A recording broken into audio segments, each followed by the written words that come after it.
Can you record there, Mr. Sanjeev? Yes, sir. Yes. Okay, thank you. Yeah. Okay. Okay. So without further ado, let me share my screen.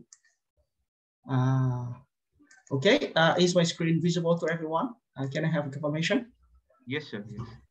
Okay. So thank you very much. So welcome to today to WEM seminar series, and we call it the special issue or the final issue for the year 2021.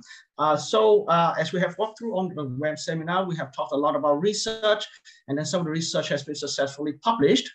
So I think it makes sense to really delve in deeper into the process of publications on how you can get your hard work research findings published in accredited journals. So that will be the focus of today's talk.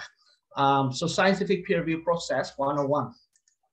So I would like to start first with a very basic, WH question, the why. So why we need to get our research findings published. So before going to the manuscript itself, I would like to draw your attention to this particular diagram.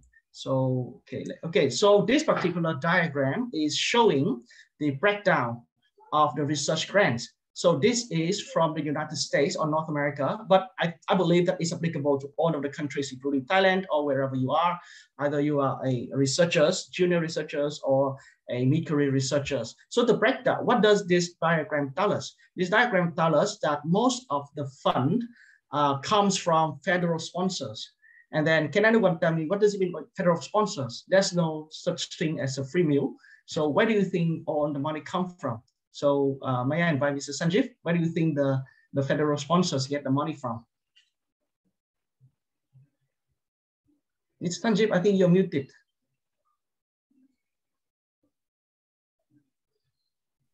Hello? Yes.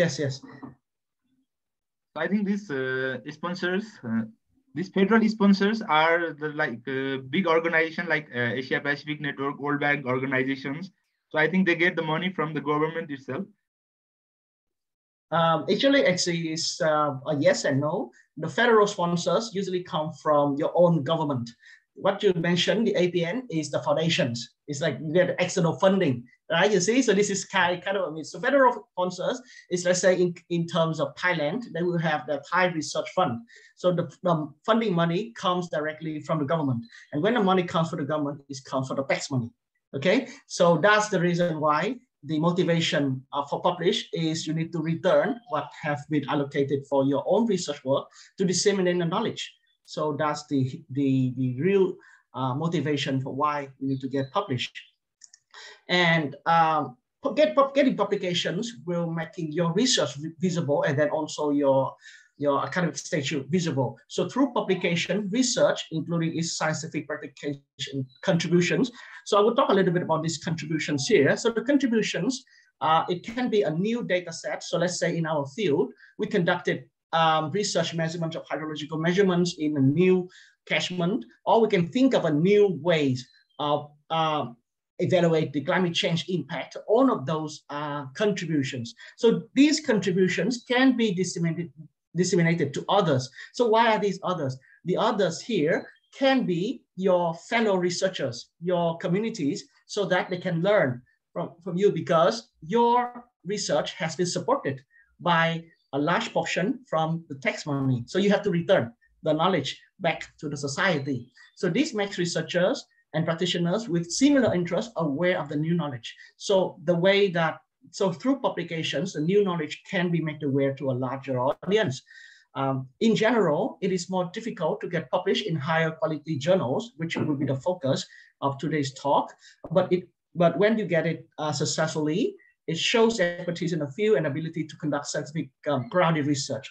So the peer review process can act as a quality control to make sure that the information communicated are as accurate as possible. Let's imagine that you want to communicate a new ways to measure hydrological extremes. So this way is cheap, this way is convenient, and is very impactful, but it needs someone to verify the legitimate of it. So that's the idea of the peer review process. And through all of these bureaus process, it reflects a kind of statue, not only of the researchers ourselves, but also the institution that we are being affiliated with. So therefore, to put that into perspective, from the researcher's perspective, we publish to advance your careers. So a lot of our panelists here, including the new students, when you need to graduate from your PhD, you need a publication, so to advance your careers. But that's not the end of the story. Even myself, when we delve ourselves into academic careers, we need to keep on publish to establish yourself in the research field. So that is from the perspective of the researchers. For communities, is to verify and communicate research findings. So there are two terms here. Verify, you need to communicate it, the right or the verified information, right? So the peer review process or the publications will help communities to verify and communicate high quality research findings. And more importantly, after all of these findings is a building on top of each other. So improve insights or next steps. So on of the research, I believe when you get published, there will be limitations because of the scope of the work. So you can point out to future directions, what can be done in the future.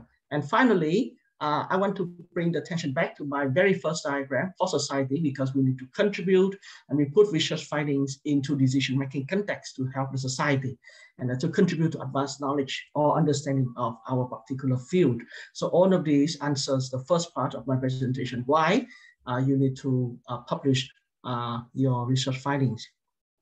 Moving on to my second part of research findings is I'm trying to unpack some of the myths, some of the terminologies that builds around the terms of academic publications. Where I talk about some major scientific databases and indexing systems. I find this one very important, especially for our students.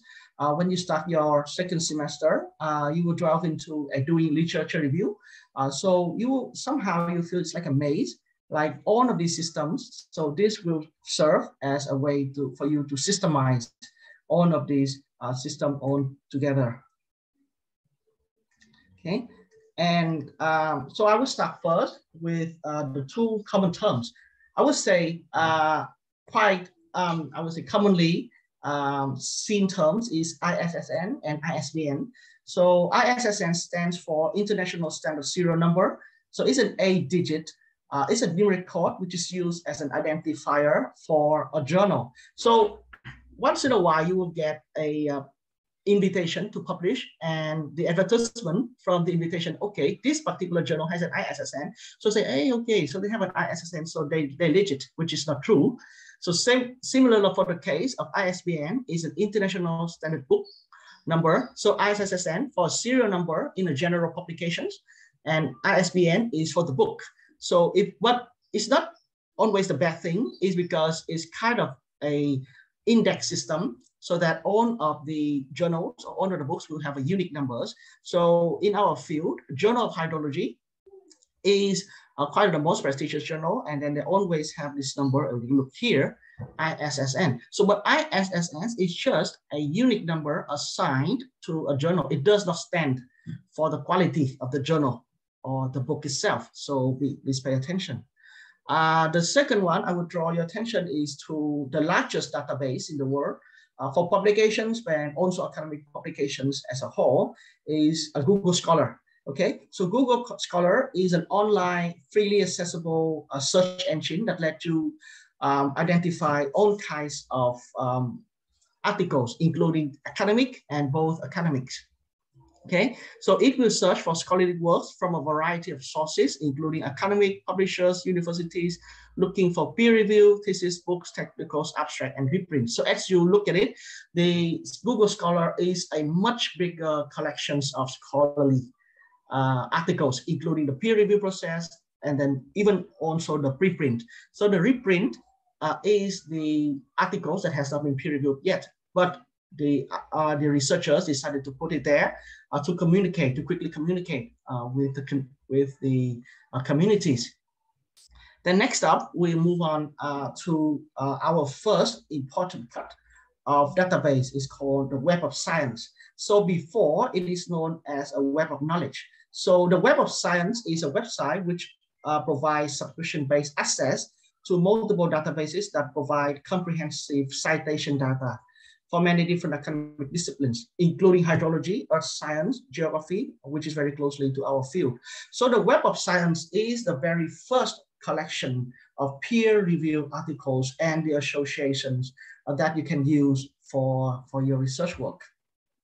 So then next we will have what is called ISI, right? So when you communicate with your professors or you communicate with your friends, always the question comes, okay, so is this journal ISI or is it ICI or is this ESCI? So what does it mean, right? So the IS database, to clear your doubts, it not ISI, it doesn't include one single database. Actually, it includes multiple databases.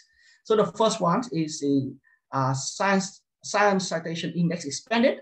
So covers more than 800 and 500 notable journals. So this that has been included in this SCIE is the most prestigious and high quality journals that every student or every teacher would like to have their work published. There is a misconception here that I would like to share with you, that usually people say that we have SCI and the SCIE. So the SCI is the original ones. So a little bit of history here, that during the old times where storage is a problem, so the limit of journals to be included in this list is limited.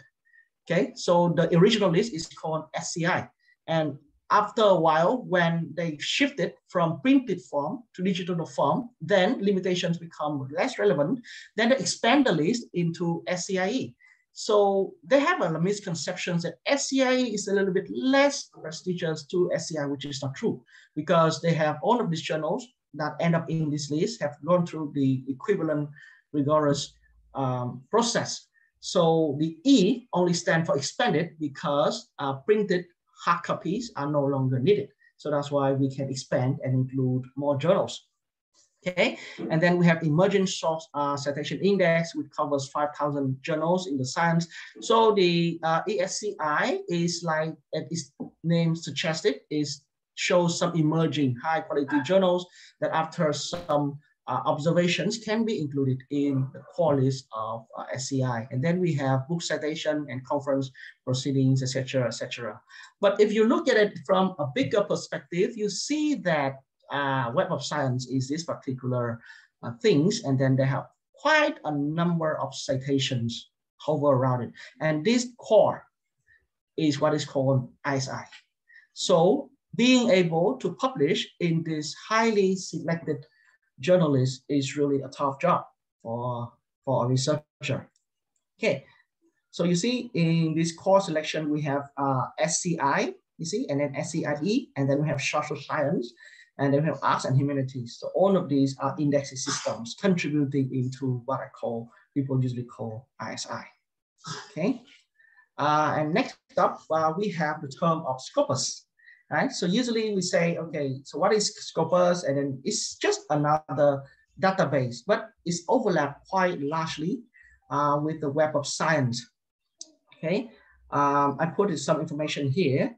So for example, all journals covered in the Scopus database, regardless who they are published under. So who here is the publishers? I will have one particular section talking about the publishers. So all journals covered in Scopus are covered here. The complete list is on SciMago.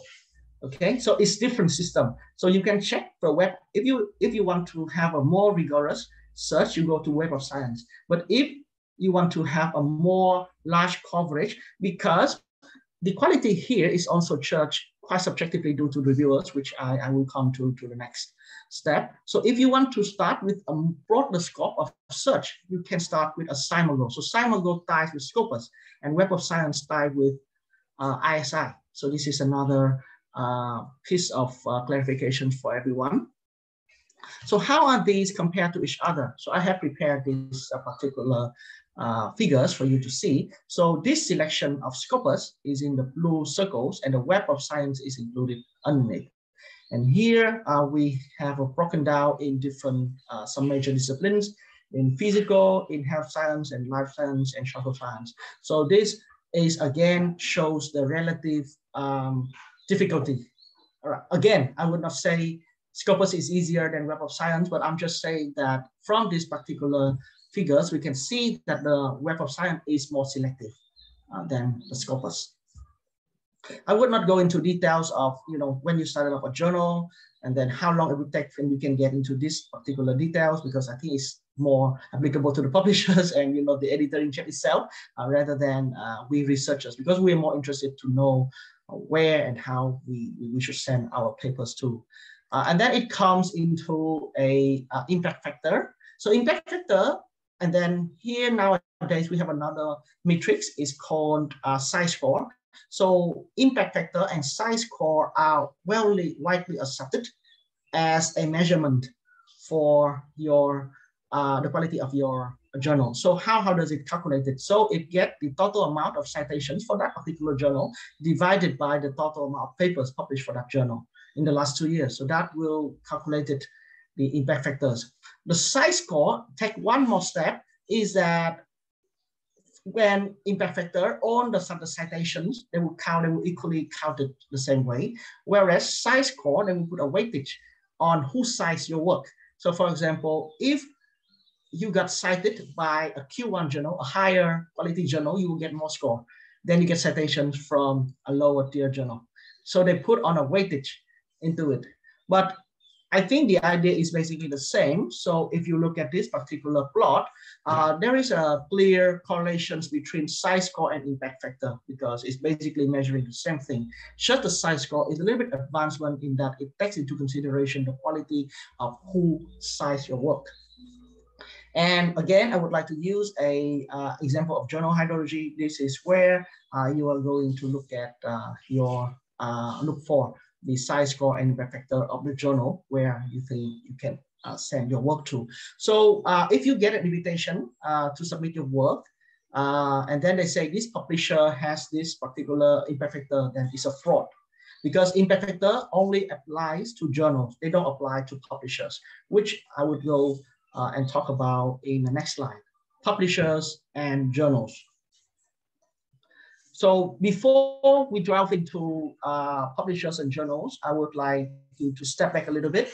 I got this slide from a seminar of Taylor and Francis, one of the top publishers in scientific and academic publishing. So if you look at it, there are 10,000 publishers working in this industry, which is quite a huge number. And then 5,000 has been indexed in Scopus, okay? And we are not alone, although we have around 30 participants over here, but we are just a small amount of 7 to 9 million researchers working around the globe. And it's a huge industry and it's increasing, sorry. And in our field, I would say these are some of the names of the publishers then that we are more or less relieved when send our work to. Sanjeev, Saurav, and Pragya will share more of their experience because all three have had their work published in high quality journals. So some of the names, so Springer, Routledge, Elsevier, Taylor and Francis, etc. And if you go to the Web of Science itself, you can search for publishers. So you see, there's a huge collection of publishers. Sanjeev, have you ever seen this many of publishers before? No, sir, no, never. So right. So usually we only deal with Elsevier, Springer, and Routledge, right? And yes, maybe MD by you see. Taylor so and also. Yeah. Yes. So there are 5,000 publishers, legit. And then from Web of Science, you see the score bar still quite a bit. So this is quite useful for you to know the landscape of publishing. And then these are the good guys actually. And then these are the bad guys. So these are the predatory publishers or journals. So the predatory publishers, let me go to this slide first. Okay, so what does it mean by predatory publishers? So predatory publishers is, I would call, based on the view that academics are tricked into publishing their work for money. And then you think, okay, I think they need to work, so I send money for them to publish their work. So what's the loss? No, it lost, because when you publish, you cannot retract, and then you cannot publish it in another good quality journal. So you lose your work to a low quality journal, and you lose your money.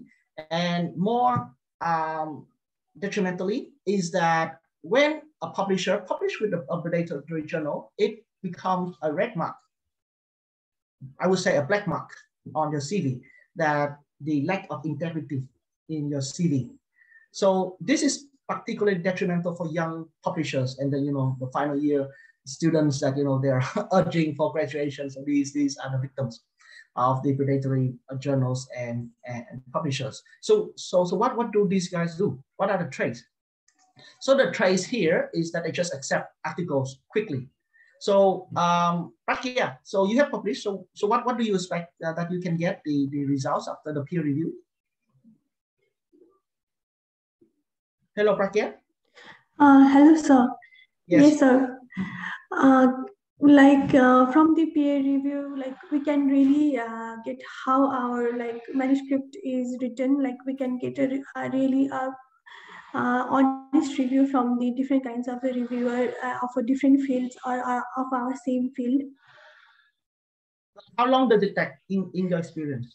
I think to review it takes more than 1 month, or sometimes if reviewers are very active, then we can get within the 2 or 3 weeks also, but it takes more than 1 month. Yes, most of the time.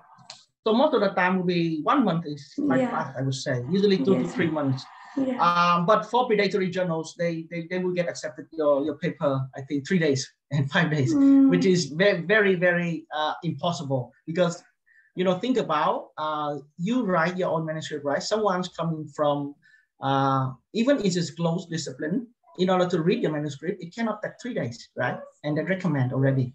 So the trait of these kind of publishers is they're accepting very quickly even without peer review or no quality control at all. And then they're quite aggressive in doing the campaigning. Sometimes they making misleading claims that they say, okay, I'm Scopus index, I'm indexing this one, but that's not true. And then we know that we have Web of Science. So if you want to check the legitimate of your journal, you can check in the Web of Science. If you cannot locate that journal in Web of Science, very likely they are predatory journals. And then appointing fact academics, it means that they would just get some of the names and put it there to show the reputation, which is not true as well. And citing fact or non-existing impact factors. So I will say again that I have seen some of the invitations and they show impact factors for the publishers, not for the journals, which is totally wrong. And boasting. The boasting of index by academic network and etc., which is not true. And now I hope that after this webinar, everyone has a tool to cross-check if a journal is safe to send our hard work or not. And there is a list, actually. It's called views list of potential predatory journals.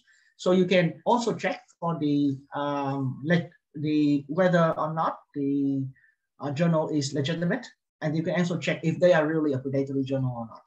So in this views list of potentially predatory journal. This is again the term potential because there's nothing 100%. So these views is a librarian, so he has worked with several journals. So he has picked up some traits, he has a criteria. So you can search here to check if there are potentially, then I think it's better to stay away rather than just try our luck there. If I think we have worked hard for our manuscript. Next up, I would like now we have to talk about the why we need to publish and then the overall landscape of academic publishing. Now I would like to go to the main part of today's webinar on the peer review process itself. So the peer review process starts with a larger term we call academic publishing. So academic publishing is a subfield of publishing. When you publish anything, you need a publisher. Even you read Harry Potter or you read any science fiction, you need a publishers to do that for you. So academic publishing is a subfield of publishing itself. So this is how the flow goes. So the funder or your friend will provide some support for you to conduct research, right? And then you will send your work to reviewers through a peer review process. And then this one will come back with some real comments to improve your work. And when accepted, it go to publisher. And why there is money here is that, you see from here to here, there's no money flowing to reviewers and there's no money flowing to publisher. So how can they make do? Is that they're gonna charge the institute. AIT is being charged for subscription so that students, researchers, faculty can get access to the journal. So this is the thesis models. Okay, and then one more thing to keep in mind is like when you publish, you are already second the intellectual property of your work to the publisher. Okay, so this is the publishing model of academic publishing. And this is how the peer review works. So it starts, so when you finish drafting the proposal, you're gonna send that into one journal, which will be evaluated by an editor or editors. So usually it goes from a editor-in-chief, then it goes to the subject editor. For example, in Journal of Hydrology, we have several subject editors. If you're dealing with groundwater, if you're dealing with climatology, if you're dealing with hydrology, urban hydrology, or agricultural hydrology, or groundwater hydrology, so there were several subject editors to handle your work. And then if either is not falling to the scope or is like downright poor quality, it will get rejected immediately. Okay. But if it is somehow falls into the scope of the journal, then it can be sent for reviewers. And then the reviewers will submit the assessment to the editor. So there will be 3 possibilities. The first one is the editors will submit a rejection recommendation immediately. So I think to some extent we will have to deal with it more than acceptance. But if you're lucky enough or your work is good enough, I would say your work is good enough, you will given a chance to revise. So either is a major revision or moderate revision or minor revision. You have been given a chance to improve your work. So it will go one more round again. You improve your work and submit it to the editor again. But theoretically, when you are allowed to revise your work, there is no guarantee that your work is going to be accepted. Because if you don't handle the comments properly, which I think the 3 panelists will also share their experience, it can get rejected actually, even after revision. But if you do it nicely, properly, and then it can go to accepted. So you send to the reviewers again, then reviewers are satisfied with your revision address on the back comments nicely, and then it can go to accepted and production and publication. So this is the entire flow chart of the peer review process.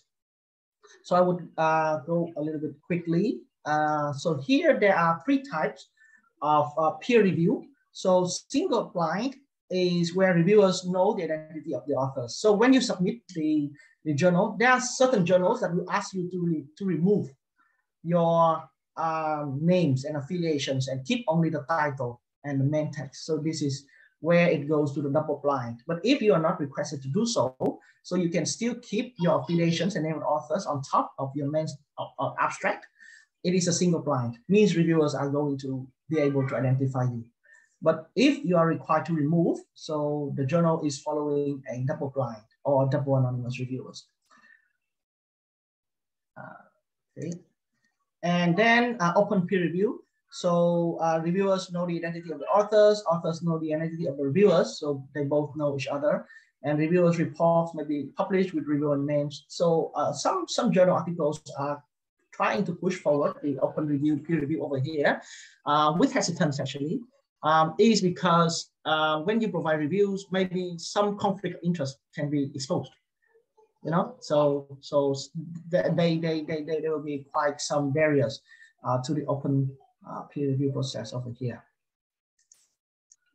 Okay, so to wrap up, the peer review process exists to validate the work. So as we have seen through the flow chart, the peer review process will act as a safeguard to maintain the quality of scientific research.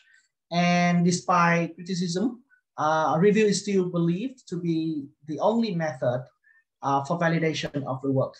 And a survey conducted in 2015, they believe that without peer review, there is no control in scientific communication. Again, we scientists work upon faith. So if the work has been published, we have the faith that the work has been verified, and we can use that knowledge, we can use that understanding to build more knowledge for the future. So that's the essence of peer review. Okay, so moving on, I will talk briefly about the types of manuscripts. So we know about the academic publishing. Now we know when we submit a manuscript, what's going to happen to our paper. Now I would like to talk briefly about the types of manuscripts that we can send to the journals. So the most common types is original research. So original research, called original article or research article or just article in general. So it is, or sometimes it's called case studies as well. So specific instances of intensifying interesting phenomena are a goal of case studies. So for example, over here is an example of a case studies. So farmer adaptability for livelihood transformation in the Mekong Delta, a case in the Bến Tre province. So you see, this is a typical work of original research because it's very specific. It applies in the Mekong Delta. It talks about farmer adaptability and it talks about various particular areas. So this is the most common type of journal articles. So moving on, we will have a second type we call rapid communications. So rapid communications is a type, it's quite similar to an original research article, but for some reason, for example, is a burning issue, or you just want to secure the novelty of your work. So that editors believe will be interesting to many researchers, and that will likely to stimulate further research in the field. That you want to immediately, quickly communicate the findings, and it will stimulate future work. So rapid communications are usually published soon after submission to the journal, often has strict length. So usually a rapid communications are relatively shorter. So for example, this is one short communications that I have written. Is I talk about one particular disaster in the salinity intrusion in 2020, impacts, causes, and management implications. This is quite tricky in the way that you didn't have a chance to conduct a full-scale research, but because this is quite burning issues, so that's why they think that this one can stimulate future research. So the method is not a fully developed method. So just a little bit of literature review and a little bit of preliminary results, and then you can push forward for this type of rapid communications. And then we have a review articles, which is my favorite type of article. And I think for some of you, when you start to do chapter 2 for your paper, for your thesis, you'll be very happy if you find a good literature review because it tells you the overall landscape of a subject matter. So it's provide a comprehensive summary of research on a certain topic.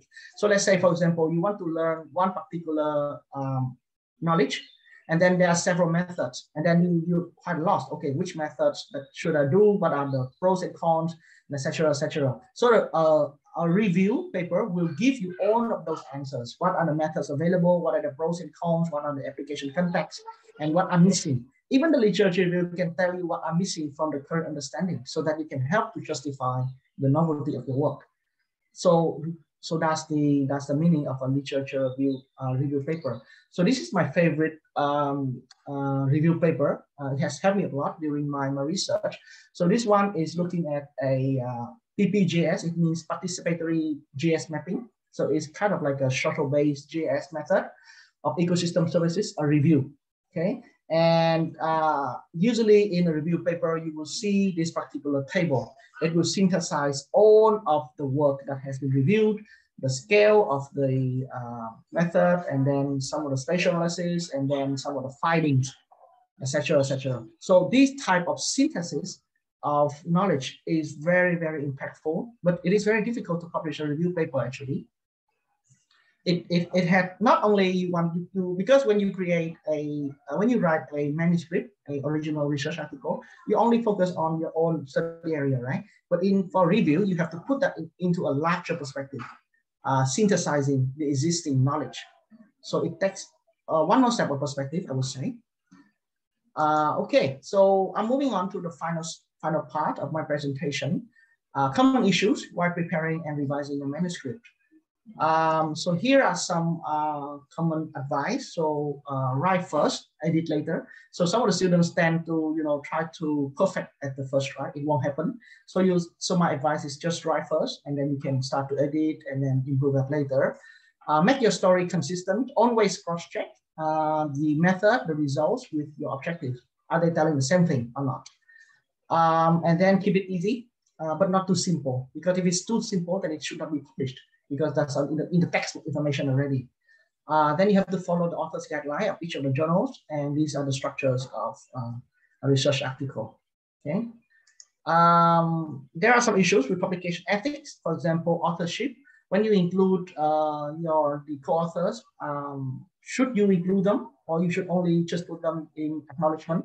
It's quite an intensive discussion about it. Is there any conflict of interest happening between co-authors? Duplicate submissions. Are you sending the manuscript to multiple journals or not? Data fabrication. That sometimes when you do statistics, it cannot reach to the P0 smaller than 0.005, then you have to do some fabrication, and you don't know how you committed that. So it falls into the data misconduct, right? We always try to fit that 0.05. I missed that particular point. Or self-plagiarism. So even when you publish already, then you plagiarize your own text. That is also counted as a plagiarism. It's called self-plagiarism. Manipulation of peer review process. So this is quite interesting thing, is that if you happen to be an editor of one journal, and when you send your work there, you try to manipulate a little bit, which is also unethical issues with peer review. And breaches of copyright. It means that, for example, when the funder explicitly say that this data belongs to them, then you use it for publication. So it's breaches of copyright as well, especially for research that are funded by private companies. Okay, so these are some of the advice. I won't go into details because that will be covered by the panels. Look at the published papers, review the aim of scope of the journals, etc. Follow author guidelines. When you choose the journals, it's important to make informed choice. You check the age of the journal. Are they there? Are they, just open a couple of years ago? The scope, affiliation, index. I have talked about all of these database. You can check yourself. Rejection rate, of course, right? You want to see the odds before submitting. And good publishers always have this very nice function. It's called journal suggestion system. So basically, you can pass your abstract in, and then they can suggest a potential journal that might accommodate your work. And over here, right, you can look at the journals, click on abstract indexing, and check here.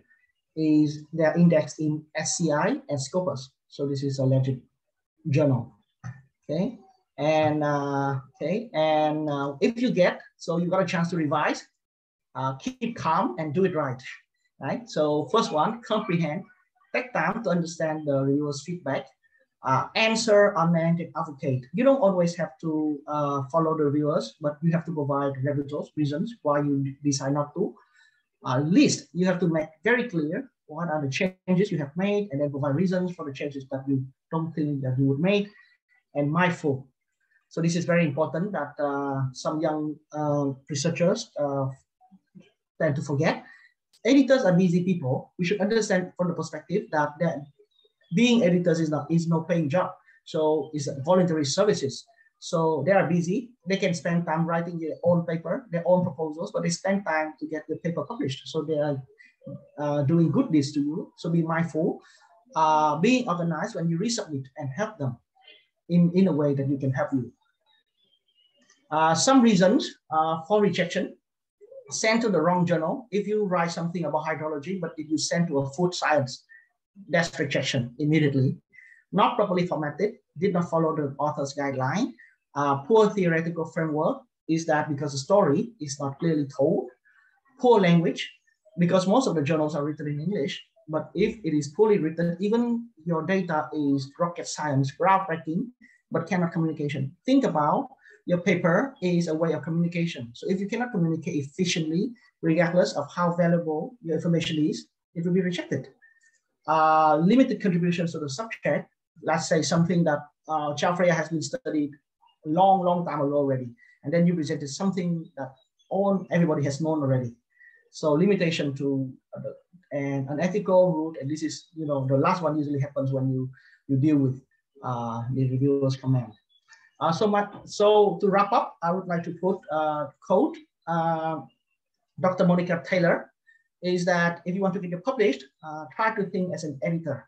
Authors need to think what it's like to be an editor of a journal. How many papers that they need to handle every day, every week. So what is it going to make the journal pay attention to the paper is the key to increase the chance, the odds, I would say, to get the paper published, going through all of the peer review process. So with that, I would like to say thank you, the audience, for your attention. And I would like to pass the floor back to Mr. Sanjeev. Thank you. Thank you, Dr. Locke, for this very comprehensive and very informative presentation. So before we take the questions from the participants, let me invite one of our panelists, Ms. Pragya Pradhan, to share her experience on publishing the peer review articles, and especially on how to select the journal to publish our manuscript. So may I invite Ms. Pragya Pradhan? Thank you very much, Sanjeev. Thank you very much, Dr. Locke, for the more comprehensive presentation about how we do peer review, about different kinds of journal, because today I get to learn so many things. Thank you very much. And first of all, we will feel very overwhelmed when we start publishing papers, or when we start writing manuscript, because there are so many journals, so many places where we can showcase our work and research. For me, to look to the different kinds of, start looking for the journals or start looking for the articles where we can publish our research is like from the references, because to see the relevant of our study, because when we start doing our research, we start looking for the different kinds of literatures where we can know, like, okay, this kind of study can be published in this kind of a journal or this kind of the papers. So at first we have to look relevant of the study or the scope of the study. Then after that, scope of the study is like what our main scope of the study. If our scope of the study is more toward the technical line, then we can look for some of the core technical journals. Like, for example, Dr. Locke also saw the example of Journal of Hydrology. It is a very core journal, one of the core journal for the hydrology. Like, if our work is related to some of the interdisciplinary management, like social impact and economical issue, then we can look towards the journals which showcase the relevant works. And there are many process, but for the beginner, I want to suggest that, like, at first, while doing literature review, also for our research, we can see the different kinds of journals. So we can do like that also. Thank you.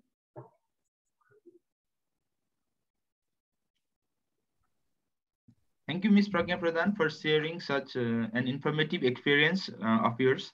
So, Dr. Locke, would you like to add something on her? Actually, as I would like to add on what Pragya has shared, is when you start to do a literature review, and then you start to collect the papers, right, to formulate your research questions, it's always a good practice to see where the literature are being published, because your work are built upon these literature, right? So let's say, I would say, like all of us, if we look at our chapter 2, most of the work will be Journal of Hydrology, Hydrological Sciences, Water, etc., etc.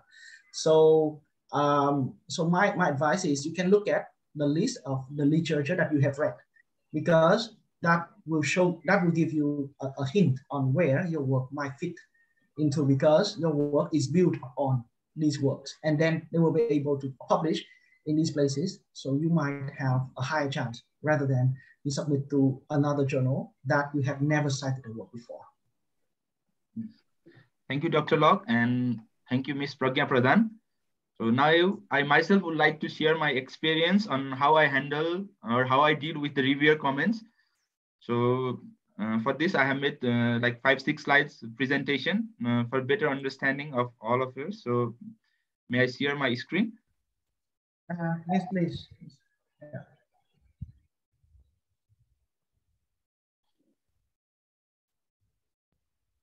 So is my screen visible? Yes. Thank you. So after we submit our research manuscript to journal of our choice, we are most likely to hear from the journal editor about the decision on our manuscript. So weeks or months depending on the journal. So addressing peer review comments is a daunting task for even the most experienced authors. Sometimes peer reviewers write long winding comments which make it difficult to pinpoint the specific aspect we need to address. So the journal verdicts and the peer reviewers' comments need not be a bitter pill to swallow if you are prepared to deal with them logically. So I would like to share some of my experience on how I deal with the comments from the reviewers. So the first things that I do is read all the comments very carefully. So then I divide the comments into two sections. So comments that are easy to deal with and comments that are difficult to deal with.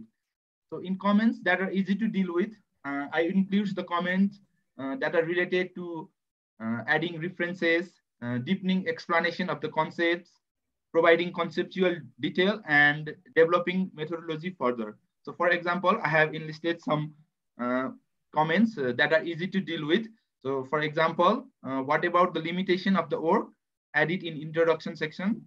Likewise, line 145 to 164, this sentence belongs to the results. The author should only describe the data collected in data collection section. So likewise, in comments that are difficult to deal with, I include the comments that are related to restructuring the paper, changes to the analysis, and gathering further data, and also articulating the significance of the paper. So I've also enlisted some comments that are difficult to deal with. So this in first comments, the reviewer asks to add the climate model ensemble to reproduce the observed indices and so on. So after I group the comments in two sections, then I take a note on how I provide answer to each and every questions from the reviewers. So again, if I find difficulties in answering the questions, so I follow different literatures. Also visit my seniors and friends to find the solution for the particular questions. And last, I will also consult with my advisors if I still can't find the solutions. So then after taking the notes, I start responding the comments. So while responding the comments, it's always a good idea to start by providing the title of the paper, manuscript number, authors, journal, and date of revision submission. So then I also thank the reviewers for the time in providing the comments for improving the manuscript, and also show them that we have taken into consideration to all the comments. So I always be polite and respectful to the reviewer. And also, I also made a response in such a way that the reviewer does not need to visit the manuscript again to look into the change made. The third thing is, so it is always very necessary to respond to each and every point raised by the reviewers. So there might be, sometimes there might be 6 to 7 reviewers and hundreds of questions.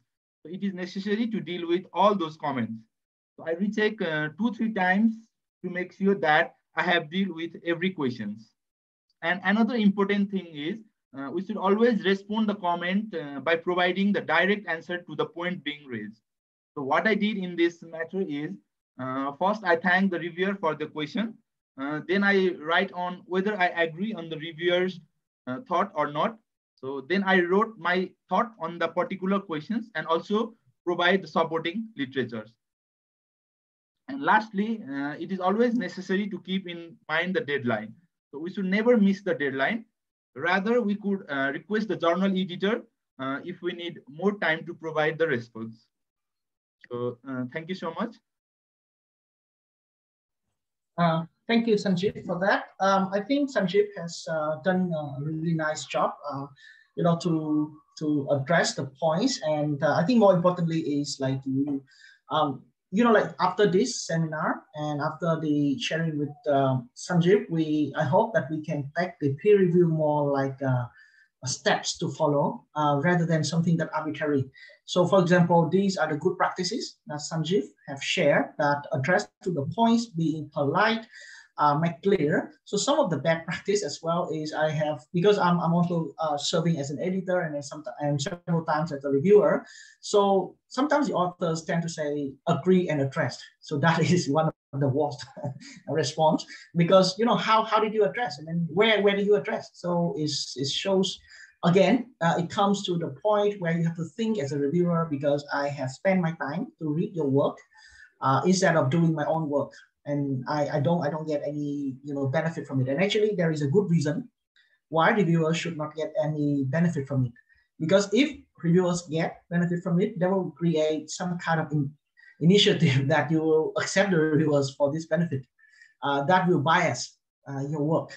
So from the author's perspective, we also have to take from that humanitarian, I would say, humanitarian approach, trying to be respectful, trying to address the points. And Saurabh, I think Saurabh is also joining. I would like to ask Saurabh, have you ever encountered a case where you decided not to follow the reviewers? Because Sanjeev also, like, what you have shown is like you address, right? So Saurabh, have you encountered a case where you decided not to follow, and then how did you go about it? Exactly, not to follow. I haven't done so, but yeah, we already have an option for the rebuttal. But like in some cases, reviewers do not read all the literature, because all the manuscript. Our manuscript will be like 8,000 words or 7,000 to 8,000 words. So sometimes either they read, they miss the things, and later they realize that okay, this thing is missing. So at the time, we can say that okay, this is available already in the manuscript on this section of the manuscript. So please review it. So those things I have done. But maybe countering, not yet. Okay. So how about Prakyat? Have you ever encountered such an event where you decided to advocate rather than address? Recently, I have did for one because I was working for my one of the book chapter review, and they asked me to restructure this literature part from one section to another section. But I have put that statement or any phrase of the supporting findings to support my finding, but they told me to restructure to introduction part. So I thought that it will be not good, because that statement supports my finding. So I just like kindly say that it supports my findings. So I will put in this section. Thank you, Prakya. Yeah, for your sharing. Actually, from my own experience, also it is rare, I would say, to advocate rather than to address. But the challenge comes when you try to write something unconventional, I would say, especially when you write a research article, which is unconventional, right? So they have the protocols to follow. But if you try to write something outside the box, unconventional, in my case, the short communications. So I think more than once the reviewers asked me, why don't you conduct a full-scale data collections and analyze? So I have to politely say that this paper is not originally positioned as an original. We want to quickly communicate the results. So that's why we try to position ourselves as a short communication papers, so that we want to quickly communicate the findings at this point and stimulate future research that will be followed after our work. So I think advocate is also possible, but has to be done very carefully and properly. Yeah, I think so. With that, we can open the floors now for questions and comments. I think we also have some other fellow students here. Devesh also one of our PhD had published. Is Devesh still here? Hello, Devesh.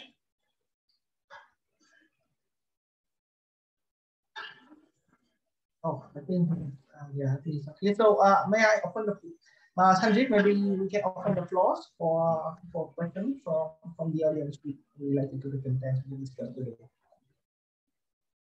So if you have any questions, please unmute yourself, and you can ask directly to panelist or presenter Dr. Locke.